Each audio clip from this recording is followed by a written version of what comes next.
Most students get this wrong. They think getting a UK student visa is just about getting an offer letter. It's not. And the biggest mistake? Missing one small step that delays everything. Here's the truth no one tells you. The UK student visa process is simple, but only if you follow the exact order. In this video, I'm going to walk you through the complete UK student visa process step by step. From getting your CAS letter to visa approval, documents, timelines, and common mistakes. By the end, you'll know exactly what to do, in the right order, without confusion. Let's get started.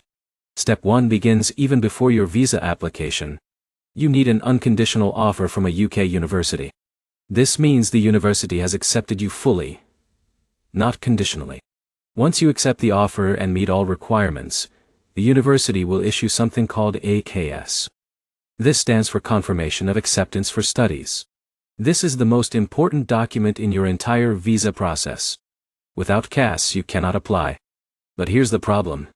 Many students delay submitting required documents to their university, which delays the CAS. So your first priority is simple. Secure your CAS as early as possible. Now here's where it gets interesting. Your CAS contains important details like your course, tuition fees, and sponsor license number. Every detail must match your visa application. Even a small mismatch can cause delays. Now let's move to step 2. Prepare your financial proof. This is where most people fail. The UK requires you to show that you can pay your tuition fees and living expenses. Living costs are usually calculated based on your study location. If you're studying in London, you need to show more funds compared to other cities. But here's the catch. The money must be in your account for at least 28 consecutive days before you apply. This is critical. Many students deposit money at the last minute and get rejected. So plan this early. Now, here's where it gets interesting. If you've already paid part of your tuition fees, that amount will be mentioned in your CAS. And you only need to show the remaining balance plus living costs. This can reduce your financial burden. Now let's move to step 3. English language requirement. Most students need to prove their English proficiency through tests like IELTS. But here's the important part. Your university may already accept your English score and include it in your CAS. If that happens, you may not need to submit it separately for your visa. But always confirm this. Now, step 4. Start your online visa application. You apply through the official UK government website. Fill in all your details carefully. This includes your personal information, travel history, education, and finances. But here's the problem. Many students rush this step and make small mistakes. Incorrect details can delay your application. So take your time and double-check everything. Now here's where things start moving fast. Step 5.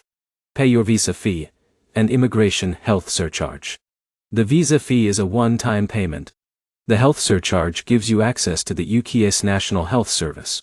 This is mandatory. But here's where most people get confused. The total cost can be higher than expected. So make sure you budget for both. Now, step 6. Book your biometric appointment. This is where you provide your fingerprints and photograph. You'll do this at a visa application center. And here's the key point. Your application is not processed until you complete biometrics. So don't delay this step. Now here's where it gets interesting. After biometrics, you may need to submit your documents. Some centers allow digital upload, while others require physical submission. So check your specific process. Now, step 7. Wait for a decision. Standard processing time is usually around 3 weeks. But here's the problem. During peak seasons, it can take longer. So again, timing matters. Apply early. Now let's pause for a second. Because this next part is where most people fail. Your documents. You need to prepare them carefully. This includes your passport, CAS letter, financial proof, and sometimes academic documents. But here's the catch. Not all students are asked for the same documents. Some fall under something called differentiation arrangements. This means fewer documents are required initially. But you must still have them ready. Because the visa officer can request them at any time. Now here's where it gets interesting. Your visa decision is not just about documents. It's also about credibility.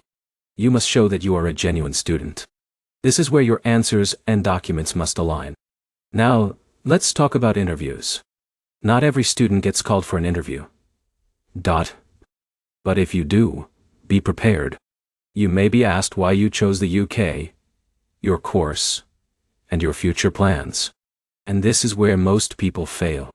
They give vague answers. Instead, be clear and specific. For example, Alex explained how his business course aligned with his career goal of starting a company.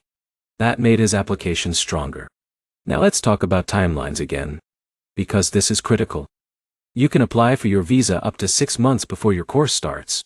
But the best time is at least 3 months before. This gives you enough buffer. Now, here's a common mistake. Waiting for the last moment. This increases stress and risk. So always apply early. Now let's talk about visa approval. If your visa is approved, you'll receive a vignette sticker in your passport. This allows you to travel to the UK. Once you arrive, you need to collect your biometric residence permit. This is your actual visa for your stay. But here's the problem. Some students forget to collect it within the required time. Don't make that mistake. Now let's talk about refusals. Yes, it happens. And usually for avoidable reasons. Common reasons include insufficient funds, incorrect documents, or unclear intentions. But here's the good news. You can reapply. Just make sure you fix the issue. Now here's something important. Don't panic if processing takes longer. Delays can happen. Just stay patient and track your application. Now, let's talk about working while studying. UK student visa allows you to work part-time. Usually up to 20 hours per week during term time. This helps with living expenses. But your main focus should be your studies. Now here's where it gets interesting. After graduation, you can apply for the graduate route, visa. This allows you to stay and work in the UK for up to 2 years. So your student visa can lead to further opportunities. Now let's bring everything together. Step 1. Get your unconditional offer and CAS. Step 2. Prepare your financial proof early. Step 3. Meet your English requirements. Step 4. Complete your online application carefully. Step 5. Pay your visa fee and health surcharge. Step 6. Complete your biometrics. Step 7. Wait for your decision and prepare for travel. If you follow this order, your process becomes smooth. Now, here's the final insight. The UK student visa process is not difficult. But it requires attention to detail. Every step matters. Every document matters. And the students who succeed are the ones who prepare early and follow the process correctly. So don't rush. Don't guess. Follow a clear plan. And you'll avoid most problems. If you found this helpful, make sure to like this video, subscribe for more step-by-step guides, and comment below if you want help with your documents or visa process. Because the more prepared you are now, the easier your journey will be. And that's exactly what you want. I'll see you in the next video.